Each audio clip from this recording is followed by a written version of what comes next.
یہ سارے رسول خوشخبری دینے والے اور ڈرانے والے بنا کر بھیجے گئے تھے تاکہ ان کو مبعوث کر دینے کے بعد لوگوں کے پاس اللہ کے مقابلے میں کوئی حجت نہ رہے، اور اللہ بہرحال غالب رہنے والا اور حکیم و دانا ہے۔ یہ سارے رسول خوشخبری دینے والے اور ڈرانے والے بنا کر بھیجے گئے تھے، یعنی ان سب کا ایک ہی کام تھا، اور وہ یہ کہ جو لوگ خدا کی بھیجی ہوئی تعلیم پر ایمان لائیں اور اپنے رویے کو اس کے مطابق درست کر لیں، انہیں فلاح و سعادت کی خوشخبری سنا دیں، اور جو فکر و عمل کی غلط راہوں پر چلتے رہیں ان کو اس غلط روی کے برے انجام سے آگاہ کر دیں۔ لوگوں کے پاس اللہ کے مقابلے میں کوئی حجت نہ رہے، یعنی ان تمام پیغمبروں کے بھیجنے کی ایک ہی غرض تھی، اور وہ یہ تھی کہ اللہ تعالیٰ نوع انسانی پر اتمام حجت کرنا چاہتا تھا، تاکہ آخری عدالت کے موقع پر کوئی گمراہ مجرم اس کے سامنے یہ عذر پیش نہ کر سکے کہ ہم ناواقف تھے اور آپ نے ہمیں حقیقت حال سے آگاہ کرنے کا کوئی انتظام نہیں کیا تھا۔ اسی غرض کے لیے خدا نے دنیا کے مختلف گوشوں میں پیغمبر بھیجے اور کتابیں نازل کی۔ ان پیغمبروں نے کثیر التعداد انسانوں تک حقیقت کا علم پہنچا دیا اور اپنے پیچھے کتابیں چھوڑ گئے، جن میں سے کوئی نہ کوئی کتاب انسانوں کی رہنمائی کے لیے ہر زمانے میں موجود رہی ہے۔ اب اگر کوئی شخص گمراہ ہوتا ہے تو اس کا الزام خدا پر اور اس کے پیغمبروں پر عائد نہیں ہوتا، بلکہ یا تو خود اس شخص پر عائد ہوتا ہے کہ اس تک پیغام پہنچا اور اس نے قبول نہیں کیا، یا ان لوگوں پر عائد ہوتا ہے جن کو راہ راست معلوم تھی اور انہوں نے خدا کے بندوں کو گمراہی میں مبتلا دیکھا تو انہیں آگاہ نہ کیا۔ ابتدا میں سب لوگ ایک ہی طریقے پر تھے، پھر یہ حالت باقی نہ رہی اور اختلافات رونما ہوئے۔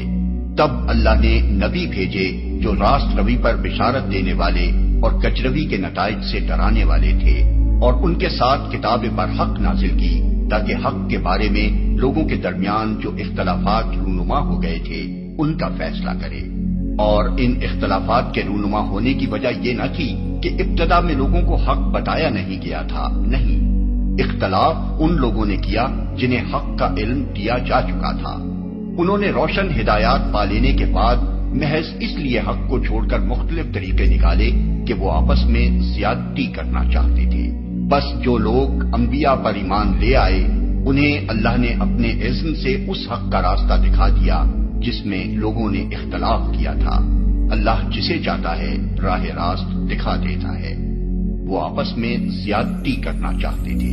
ناواقف لوگ جب اپنے قیاس و گمان کی بنیاد پر مذہب کی تاریخ مرتب کرتے ہیں تو کہتے ہیں کہ انسان نے اپنی زندگی کی ابتدا شرک کی تاریکیوں سے کی، پھر تدریجی ارتقاء کے ساتھ ساتھ یہ تاریکی چھٹتی اور روشنی بڑھتی گئی یہاں تک کہ آدمی توحید کے مقام پر پہنچا۔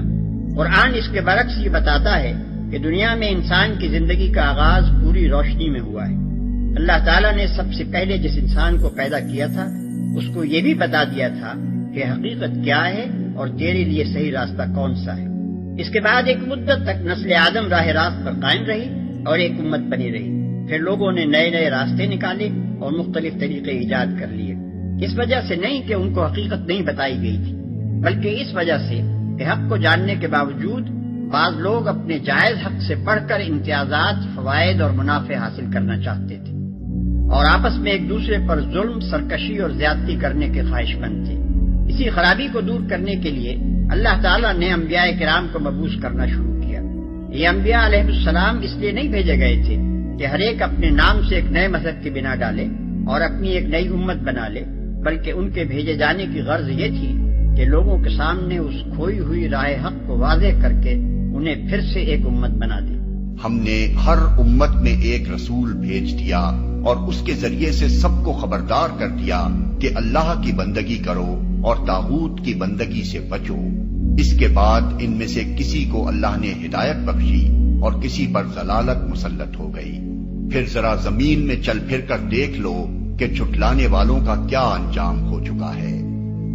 طاغوت کی بندگی سے بچو، یعنی تم اپنے شرک اور اپنی خود مختارانہ تحلیل و تحریم کے حق میں ہماری مشیت کو کیسے سند جواز بنا سکتے ہو، جبکہ ہم نے ہر امت میں اپنے رسول بھیجے اور ان کے ذریعے سے لوگوں کو صاف صاف بتا دیا کہ تمہارا کام صرف ہماری بندگی کرنا ہے، طاغوت کی بندگی کے لیے تم پیدا نہیں کیے گئے ہو۔ اس طرح جبکہ ہم پہلے ہی معقول ذرائع سے تم کو بتا چکے ہیں کہ تمہاری ان گمراہیوں کو ہماری رضا حاصل نہیں ہے، تو اس کے بعد ہماری مشیت کی آڑ لے کر تمہارا اپنی گمراہیوں کو جائز ٹھہرانا صاف طور پر یہ معنی رکھتا ہے کہ تم چاہتے تھے کہ ہم سمجھانے والے رسول بھیجنے کے بجائے ایسے رسول بھیجتے جو ہاتھ پکڑ کر تم کو غلط راستوں سے کھینچ لیتے اور زبردستی تمہیں راست رو بناتے۔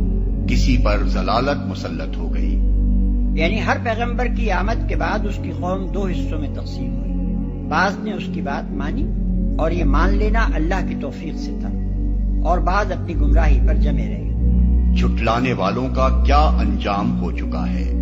یعنی تجربے سے بڑھ کر تحقیق کے لیے قابل اعتماد کسوٹی اور کوئی نہیں۔ اب تم خود دیکھ لو کہ تاریخ انسانی کے پے در پہ تجربات کیا ثابت کر رہے ہیں۔ عذاب الہی فرعون اور آل فرعون پر آیا یا موسیٰ اور بنی اسرائیل پر؟ صالح علیہ السلام کے جھٹلانے والوں پر آیا یا ماننے والوں پر؟ ہود علیہ السلام اور نوح علیہ السلام اور دوسرے انبیاء کے منکرین پر آیا یا مومنین پر؟ کیا واقعی ان تاریخی تجربات سے یہی نتیجہ نکلتا ہے کہ جن لوگوں کو ہماری مشیت نے شرک اور شریعت سازی کے ارتکاب کا موقع دیا تھا ان کو ہماری رضا حاصل تھی؟ اس کے برعکس یہ واقعات تو صریحاً یہ ثابت کر رہے ہیں کہ فحمائش اور نصیحت کے باوجود جو لوگ ان گمراہیوں پر اصرار کرتے ہیں انہیں ہماری مشیت ایک حد تک ارتکاب جرائم کا موقع دیتی چلی جاتی ہے اور پھر ان کا سفینہ خوب بھر جانے کے بعد ڈبو دیا جاتا ہے۔ وہ اللہ ہی ہے جس نے اپنے رسول کو ہدایت اور دین حق کے ساتھ بھیجا ہے تاکہ اسے پوری جن سے دین پر غالب کر دے، خواہ مشرکوں کو یہ کتنا ہی ناگوار ہو، تاکہ اسے پوری جن سے دین پر غالب کر دے۔ متن میں الدین کا لفظ استعمال ہوا ہے، جس کا ترجمہ ہم نے جن سے دین کیا ہے۔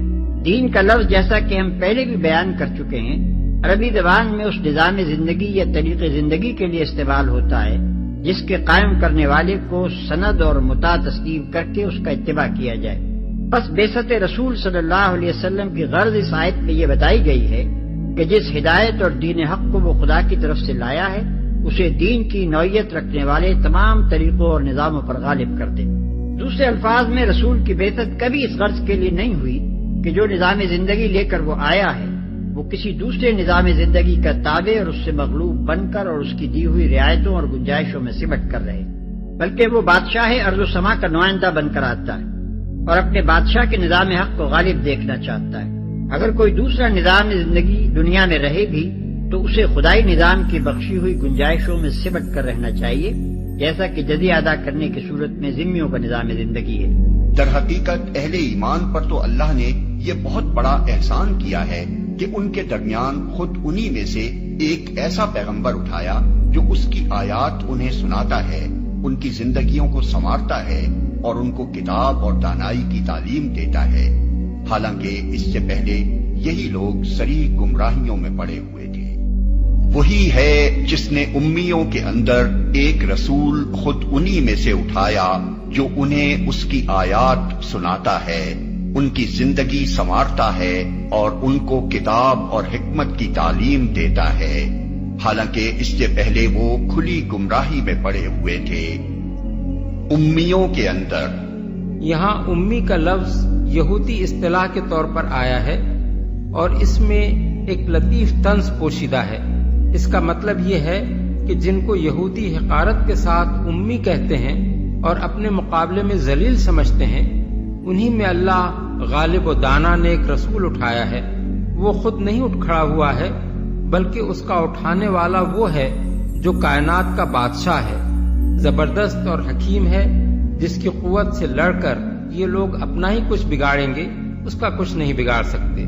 معلوم ہونا چاہیے کہ قرآن مجید میں امی کا لفظ متعدد مقامات پر آیا ہے اور سب جگہ اس کے معنی ایک ہی نہیں ہے بلکہ مختلف مواقع پر وہ مختلف معنوں میں استعمال ہوا ہے۔ کہیں وہ اہل کتاب کے مقابلے میں ان لوگوں کے لیے استعمال کیا گیا ہے جن کے پاس کوئی آسمانی کتاب نہیں ہے جس کی پیروی وہ کرتے ہوں۔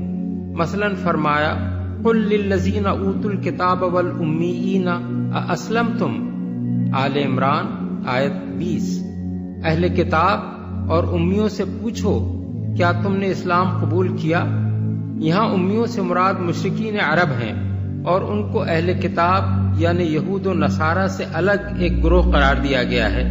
کسی جگہ یہ لفظ خود اہل کتاب کے ان پڑھ اور کتاب اللہ سے ناواقف لوگوں کے لیے استعمال ہوا ہے، جیسے فرمایا وَمِنْهُمْ أُمِّيُّونَ لَا يَعْلَمُونَ الْكِتَابَ إِلَّا أَمَانِيَّ، سورہ البقرہ آیت 78۔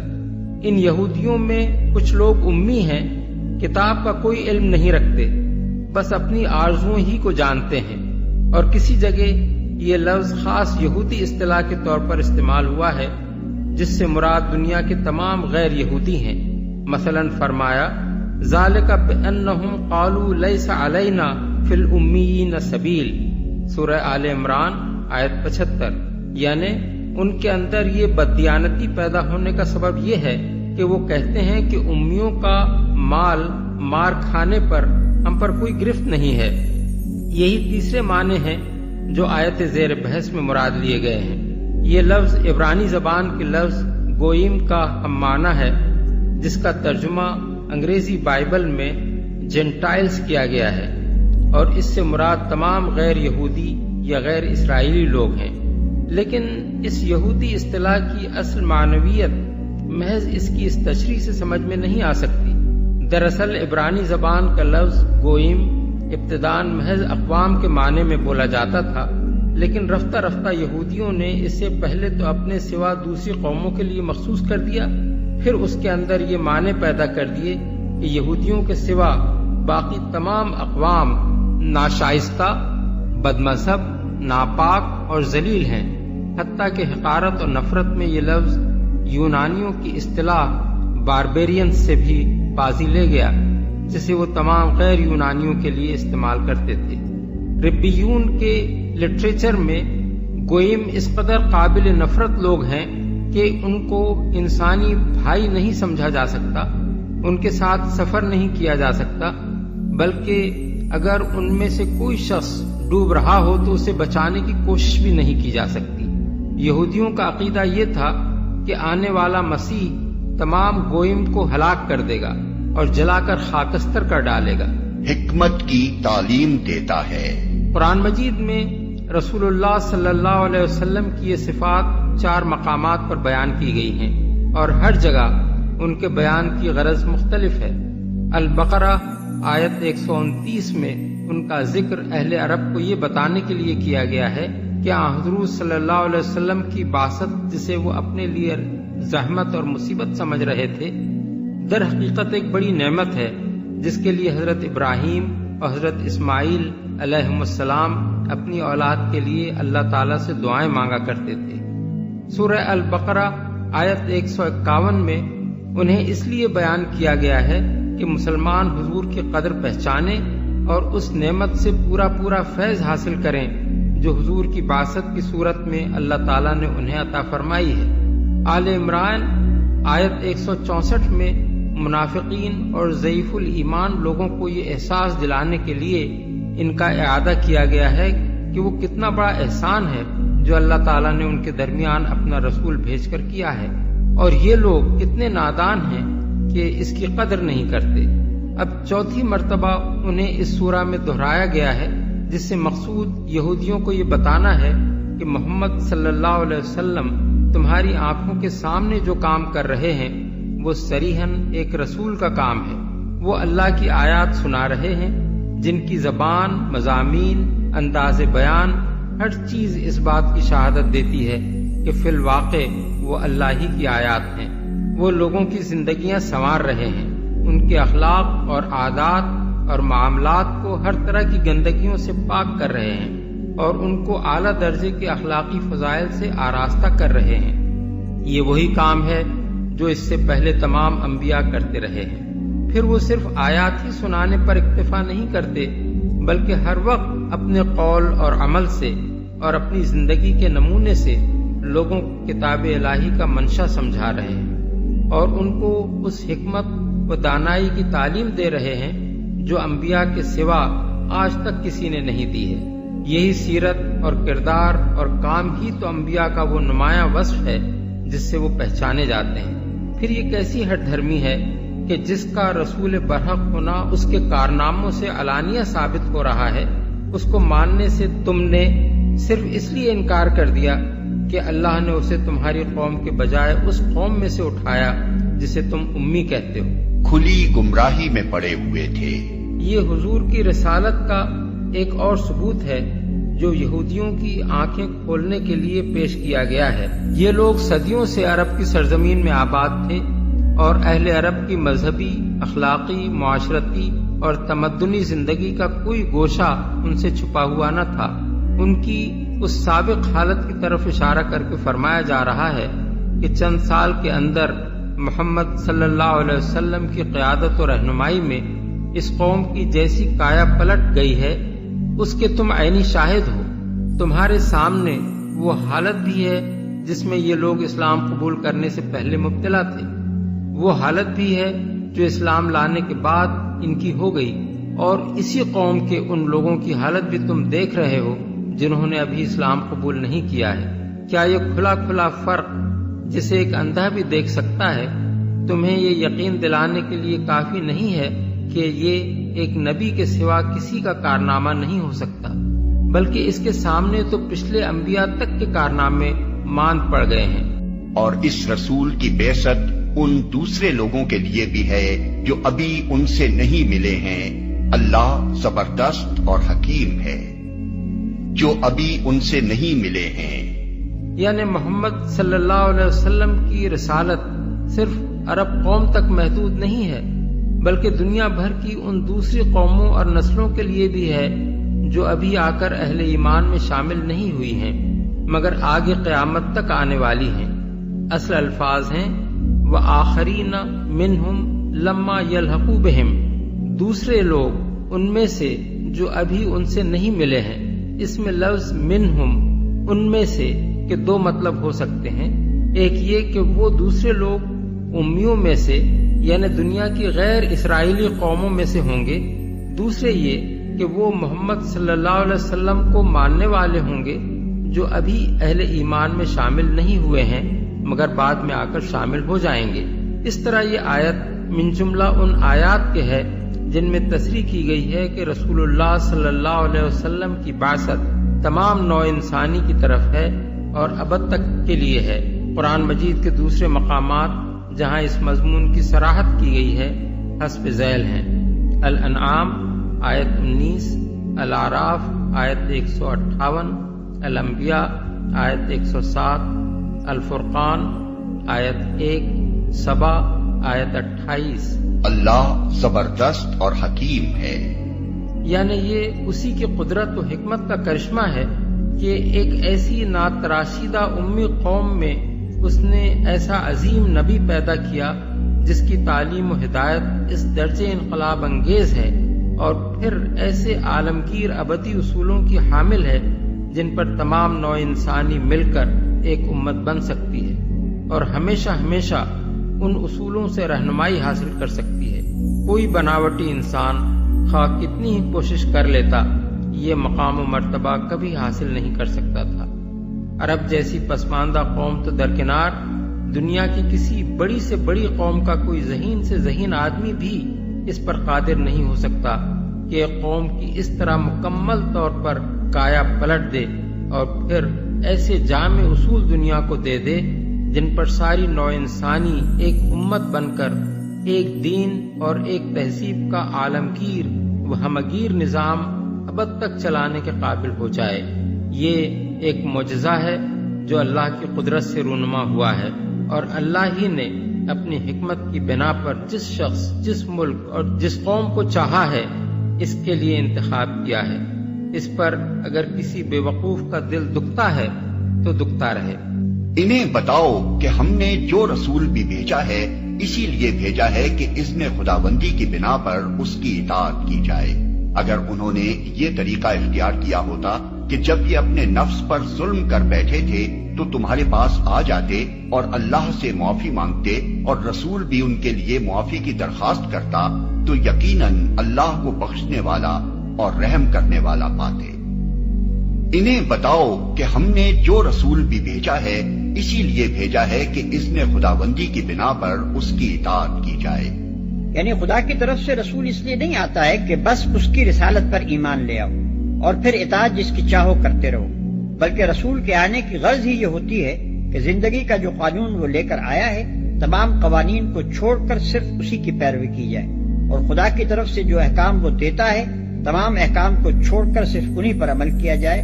اگر کسی نے یہی نہ کیا تو پھر اس کا محض رسول کو رسول مان لینا کوئی معنی نہیں رکھتا۔ تم لوگوں کے پاس ہم نے اسی طرح ایک رسول تم پر گواہ بنا کر بھیجا ہے جس طرح ہم نے فرعون کی طرف ایک رسول بھیجا تھا۔ پھر دیکھ لو کہ جب فرعون نے اس رسول کی بات نہ مانی تو ہم نے اس کو بڑی سختی کے ساتھ پکڑ لیا۔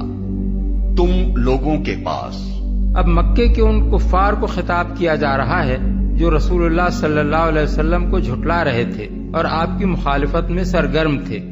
گواہ بنا کر بھیجا ہے۔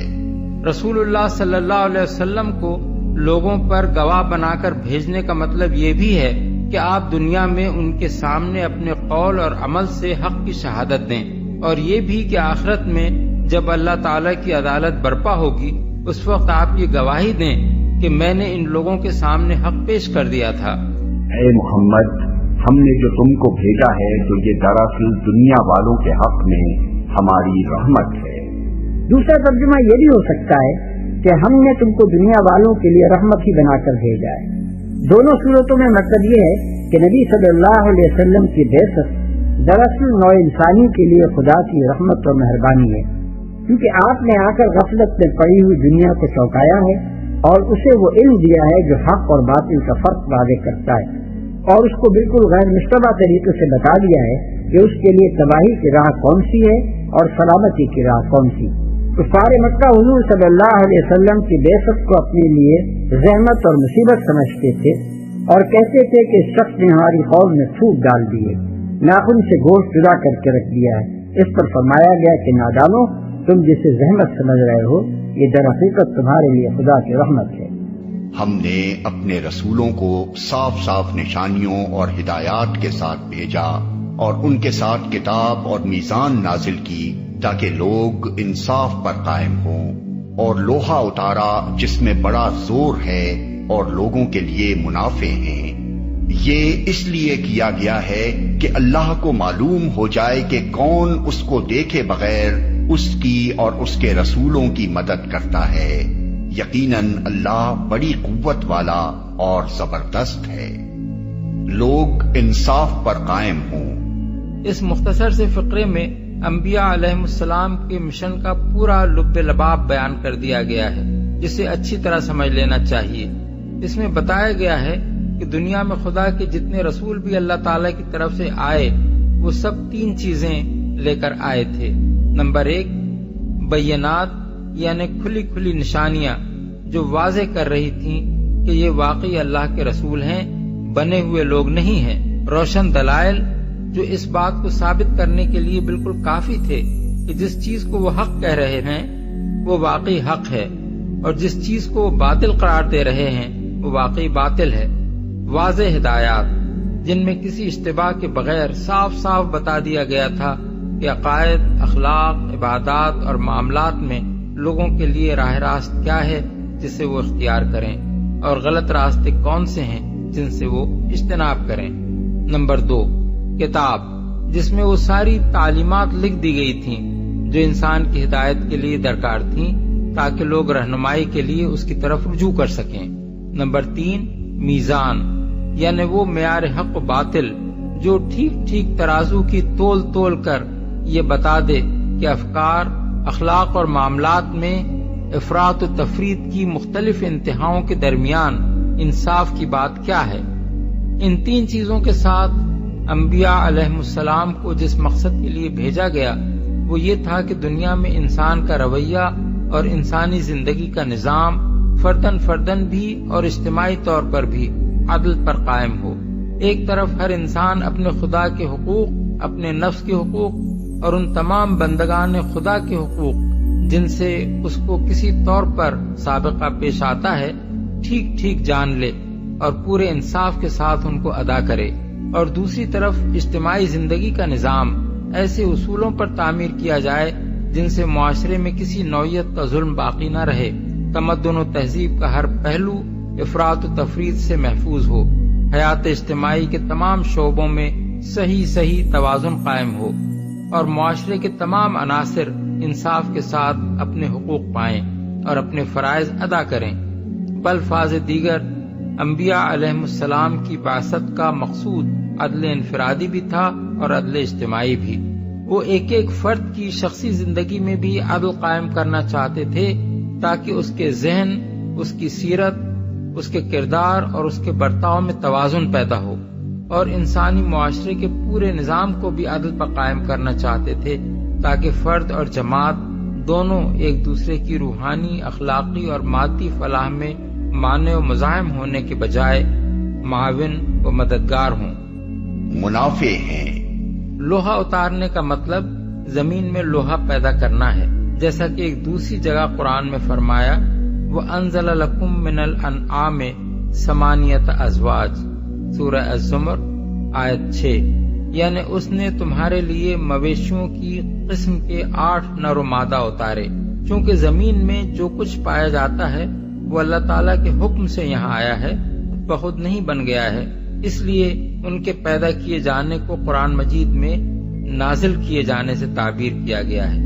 انبیاء علیہ السلام کے مشن کو بیان کرنے کے معن بعد یہ فرمانا کہ ہم نے لوہا نازل کیا جس میں بڑا زور اور لوگوں کے لیے منافع ہیں، خود بخود اس امر کی طرف اشارہ کرتا ہے کہ یہاں لوہے سے مراد سیاسی اور جنگی طاقت ہے، اور کلام کا مدعا یہ ہے کہ اللہ تعالیٰ نے اپنے رسولوں کو قیام عدل کی محض ایک اسکیم پیش کر دینے کے لیے مبعوث نہیں فرمایا تھا، بلکہ یہ بات بھی ان کے مشن میں شامل تھی کہ اس کو عملاً نافذ کرنے کی کوشش کی جائے اور وہ قوت فراہم کی جائے جس سے فی الواقع عدل قائم ہو سکے، اسے درہم برہم کرنے والوں کو سزا دی جا سکے اور اس کی مزاحمت کرنے والوں کا زور توڑا جا سکے۔ یقیناً اللہ بڑی قوت والا اور زبردست ہے۔ یعنی اللہ کو اس مدد کی ضرورت کچھ اس وجہ سے نہیں ہے کہ وہ کمزور ہے، اپنی طاقت سے یہ کام نہیں کر سکتا، بلکہ یہ طریقہ کار اس نے انسانوں کی آزمائش کے لیے اختیار فرمایا ہے، اور اسی آزمائش سے گزر کر انسان اپنی ترقی اور فلاح کی راہ پر آگے بڑھ سکتا ہے۔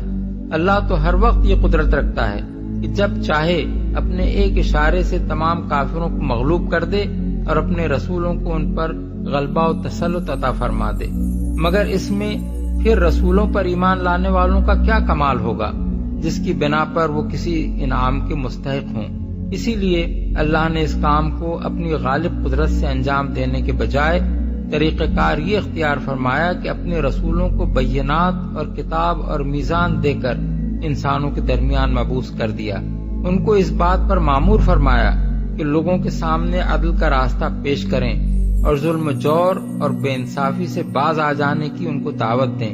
انسانوں کو اس امر کا پورا اختیار دے دیا کہ ان میں سے جو چاہے رسولوں کی دعوت قبول کرے اور جو چاہے اسے رد کر دے۔ قبول کرنے والوں کو پکارا کہ آؤ اس عدل کے نظام کو قائم کرنے میں میرا اور میرے رسولوں کا ساتھ دو، اور ان لوگوں کے مقابلے میں جان توڑ جد و جہد کرو جو ظلم و جور کے نظام کو باقی رکھنے پر تلے ہوئے ہیں۔ اس طرح اللہ تعالیٰ یہ دیکھنا چاہتا ہے کہ انسانوں میں سے کون ہیں جو انصاف کی بات کو رد کرتے ہیں اور کون ہیں جو انصاف کے مقابلے میں بے انصافی قائم رکھنے کے لیے اپنی جان لڑاتے ہیں، اور کون ہیں جو انصاف کی بات قبول کر لینے کے بعد اس کی حمایت اور اس کی خاطر جد و جہد کرنے سے جی چراتے ہیں، اور کون ہیں جو اندیکھے خدا کی خاطر دنیا میں اس حق کو غالب کرنے کے لیے جان و مال کی بازی لگا دیتے ہیں۔ اس امتحان سے جو لوگ کامیاب ہو کر نکلیں گے انہی کے لیے آئندہ ترقیوں کے دروازے کھلیں گے۔ ہم نے نوح اور ابراہیم کو بھیجا اور ان دونوں کی نسل میں نبوت اور کتاب رکھ دی، پھر ان کی اولاد میں سے کسی نے ہدایت اختیار کی اور بہت سے فاسق ہو گئے۔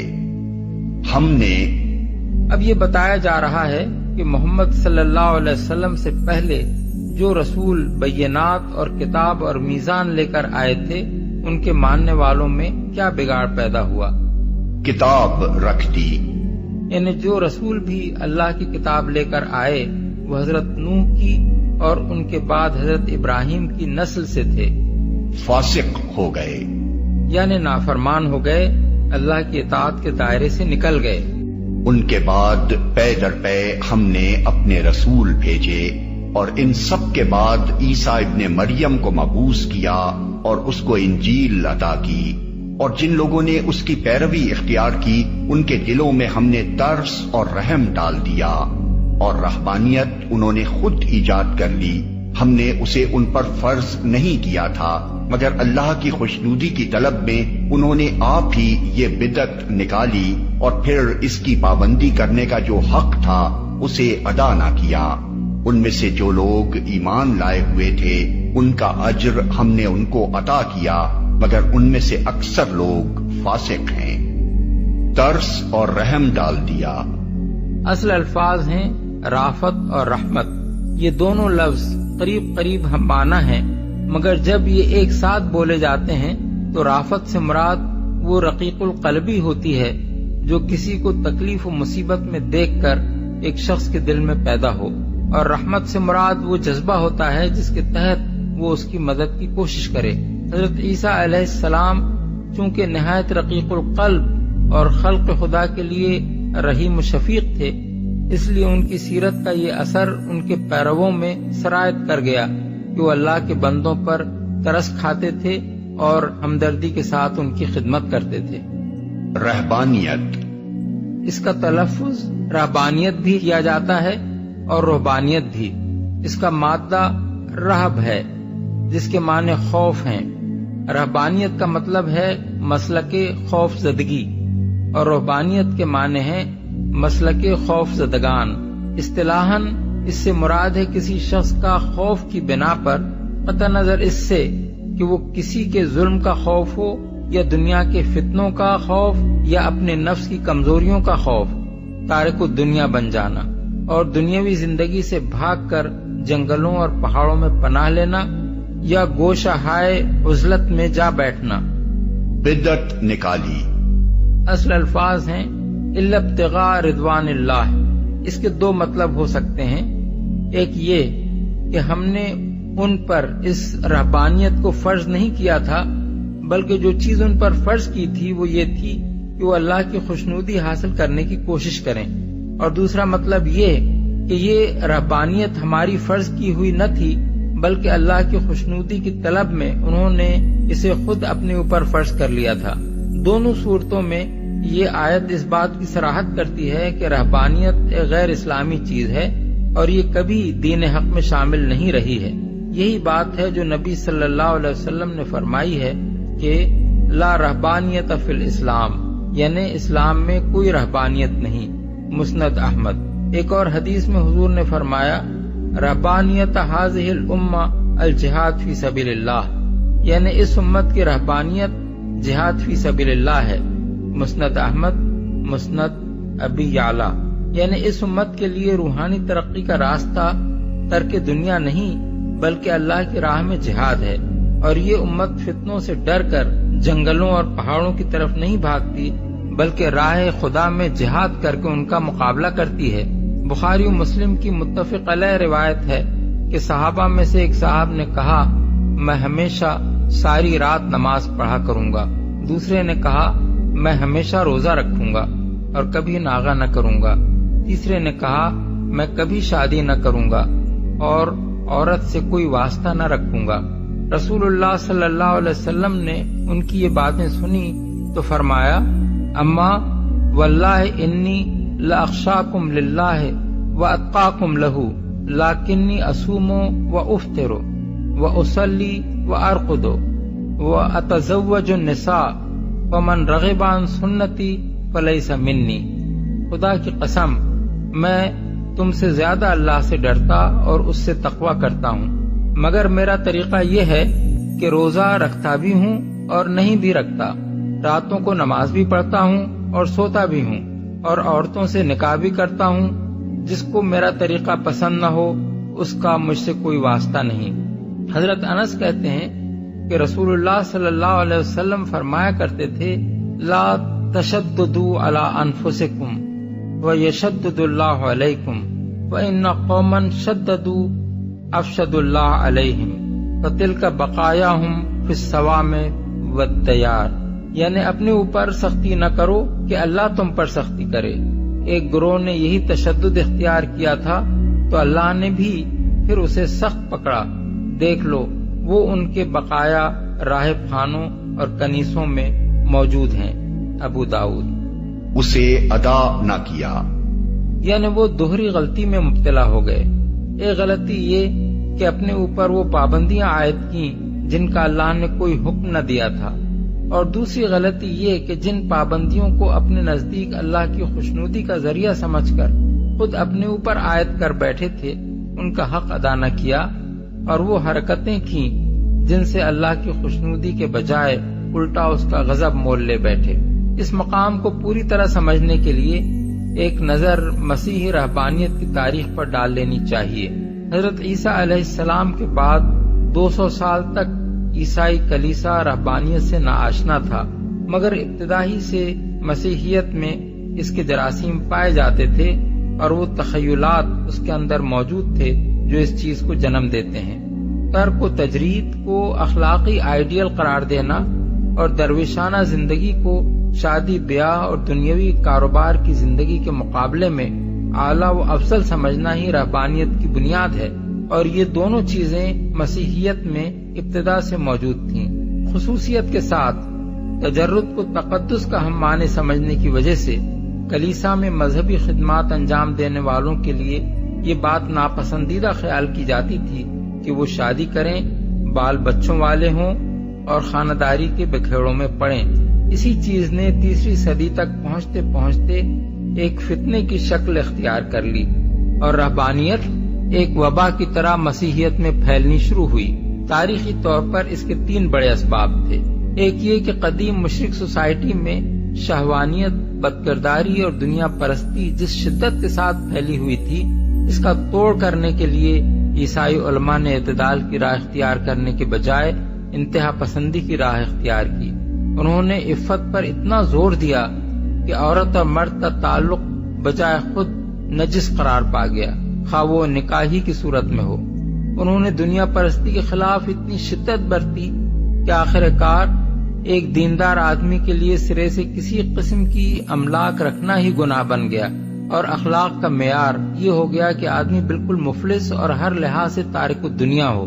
اسی طرح مشرق سوسائٹی کی لذت پرستی کے جواب میں وہ اس انتہا پر جا پہنچے کہ ترک لذات، نفس کو مارنا اور خواہشات کا قلع قمع کر دینا اخلاق کا مقصود بن گیا، اور طرح طرح کی ریاضتوں سے جسم کو اذیتیں دینا آدمی کی روحانیت کا کمال اور اس کا ثبوت سمجھا جانے لگا۔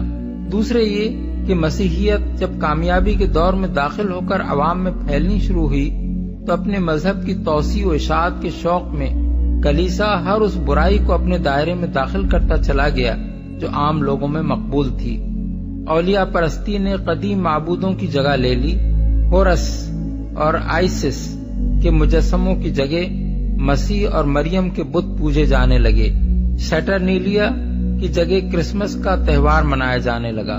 قدیم زمانے کے تعویذ گنڈے، عملیات، پالگیری و غیب گوئی، جن بھوت بھگانے کے عمل سب عیسائی درویشوں نے شروع کر دیے۔ اسی طرح چونکہ عوام اس شخص کو خدا رسیدہ سمجھتے تھے جو گندا اور ننگا ہو اور کسی بھٹ یا کھو میں رہے، اس لیے عیسائی کلیسا میں ولایت کا یہی تصور مقبول ہو گیا، اور ایسے ہی لوگوں کی کرامتوں کے قصوں سے عیسائیوں کے ہاں تذکرۃ الاولیاء قسم کی کتابیں لبریز ہو گئیں۔ تیسرے یہ کہ عیسائیوں کے پاس دین کی سرحدیں متعین کرنے کے لیے کوئی مفصل شریعت اور کوئی واضح سنت موجود نہ تھی۔ شریعت موسوی کو وہ چھوڑ چکے تھے، اور تنہا انجیل کے اندر کوئی مکمل ہدایت نامہ نہ پایا جاتا تھا۔ اس لیے مسیح علماء کچھ باہر کے فلسفوں اور طور طریقوں سے متاثر ہو کر اور کچھ خود اپنے رجحانات کی بنا پر طرح طرح کی بدعتیں دین میں داخل کرتے چلے گئے۔ رہبانیت بھی انہی بدعتوں میں سے ایک تھی۔ مسیحی مذہب کے علماء اور ائمہ نے اس کا فلسفہ اور اس کا طریقہ کار بدھ مذہب کے بھکشوؤں سے، ہندو جوگیوں اور سنیاسیوں سے، قدیم مصری فقراء یعنی اینکورائٹس سے، ایران کے مانویوں سے اور افلاطون افلاطینوس کے پیرو اشراقیوں سے اخذ کیا، اور اسی کو تزکیہ نفس کا طریقہ، روحانی ترقی کا ذریعہ اور تقرب اللہ کا وسیلہ قرار دے لیا۔ اس غلطی کے مرتکب کوئی معمولی درجے کے لوگ نہ تھے۔ 3 صدی سے 7ویں صدی عیسوی یعنی نزول قرآن کے زمانے تک جو لوگ مشرق اور مغرب میں مسیحیت کے اکابر علماء، بزرگ ترین پیشوا اور امام مانے جاتے ہیں، Saint Athanasius, Saint Basil, Saint Gregory Nazianzen, Saint Chrysostom, Saint Ambrose, Saint Jerome, Saint Augustine, Saint Benedict, Gregory اعظم، سب کے سب خود راہب اور رہبانیت کے زبردست علمبردار تھے۔ انہی کی کوششوں سے کلیسا میں رہبانیت نے رواج پایا۔ تاریخ سے معلوم ہوتا ہے کہ عیسائیوں میں رہبانیت کا آغاز مصر سے ہوا۔ اس کا بانی سینٹ اینتھونی تھا جو 250 عیسوی میں پیدا ہوا اور 350 عیسوی میں دنیا سے رخصت ہوا۔ اسے پہلا مسیحی راہب قرار دیا جاتا ہے۔ اس نے فیوم کے علاقے میں پس پیئر کے مقام پر، جو اب دیر المیمون کے نام سے معروف ہے، پہلی خانقاہ قائم کی۔ اس کے بعد دوسری خانقاہ اس نے بحر احمر کے ساحل پر قائم کی، جسے اب دیر مار انتونیوس کہا جاتا ہے۔ عیسائیوں میں رہبانیت کے بنیادی قواعد اسی کی تحریروں اور ہدایات سے ماخوذ ہیں۔ اس آغاز کے بعد یہ سلسلہ مصر میں سیلاب کی طرح پھیل گیا اور جگہ جگہ راہبوں اور راہبات کے لیے خانقاہیں قائم ہو گئیں، جن میں سے بعض میں 3-3 ہزار راہب بیک وقت رہتے تھے۔ سن 325 عیسوی میں مصر ہی کے اندر ایک اور مسیحی ولی پاخومیوس نمودار ہوا، جس نے 10 بڑی خانقاہیں راہبین اور راہبات کے لیے بنائیں۔ اس کے بعد یہ سلسلہ شام و فلسطین اور افریقہ اور یورپ کے مختلف ملکوں میں پھیلتا چلا گیا۔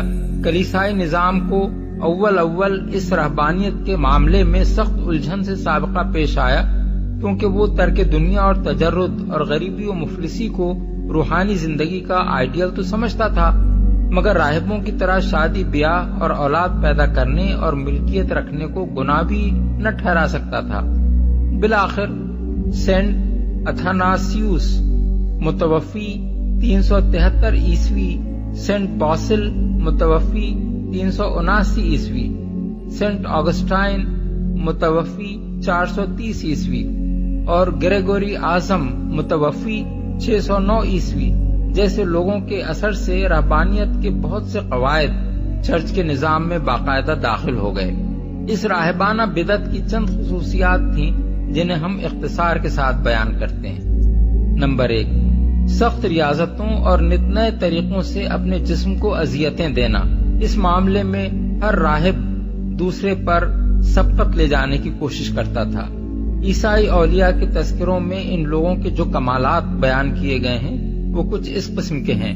اسکندریہ کا سینٹ مکاریوس ہر وقت اپنے جسم پر 80 پاؤنڈ کا بوجھ اٹھائے رکھتا تھا۔ 6 مہینے تک وہ ایک دلدل میں سوتا رہا اور زہریلی مکھیاں اس کے برہنہ جسم کو کاٹتی رہیں۔ اس کے مرید سینٹ یوسیبیوس نے پیر سے بھی بڑھ کر ریاضت کی۔ وہ 150 پاؤنڈ کا بوجھ اٹھائے پھرتا تھا اور 3 سال تک ایک خشک کنویں میں پڑا رہا۔ سینٹ سابیوس صرف وہ مکئی کھاتا تھا جو مہینہ بھر پانی میں بھیگ کر بدبودار ہو جاتی تھی۔ سینٹ بیساریون 40 دن تک خاردار جھاڑیوں میں پڑا رہا اور 40 سال تک اس نے زمین کو پیٹھ نہیں لگائی۔ سینٹ پاخومیوس نے 15 سال اور ایک روایت کے مطابق 50 سال زمین کو پیٹھ لگائے بغیر گزار دیے۔ ایک ولی سینٹ جان 3 سال تک عبادت میں کھڑا رہا۔ اس پوری مدت میں وہ نہ کبھی بیٹھا نہ لیٹا، آرام کے لیے بس ایک چٹان کا سہارا لے لیتا تھا اور اس کی غذا صرف وہ تبرک تھا جو ہر اتوار کو اس کے لیے لایا جاتا تھا۔ سینٹ سیمیون اسٹائلائٹ 390 تا 449 عیسوی، جو عیسائیوں کے اولیاء کبار میں شمار ہوتا ہے، ہر ایسٹر سے پہلے پورے 40 دن فاقہ کرتا تھا۔ ایک دفعہ وہ پورے 1 سال تک ایک ٹانگ پر کھڑا رہا۔ بس اوقات وہ اپنی خانقاہ سے نکل کر ایک کنویں میں جا رہتا تھا۔ آخر کار اس نے شمالی شام کے قلعہ سیمان کے قریب 60 فٹ بلند ایک ستون بنوایا جس کا بالائی حصہ صرف 3 فٹ کے گھیر میں تھا اور اوپر کٹہرا بنا دیا گیا تھا۔ اس ستون پر اس نے پورے 30 سال گزار دیے۔ دھوپ، بارش، سردی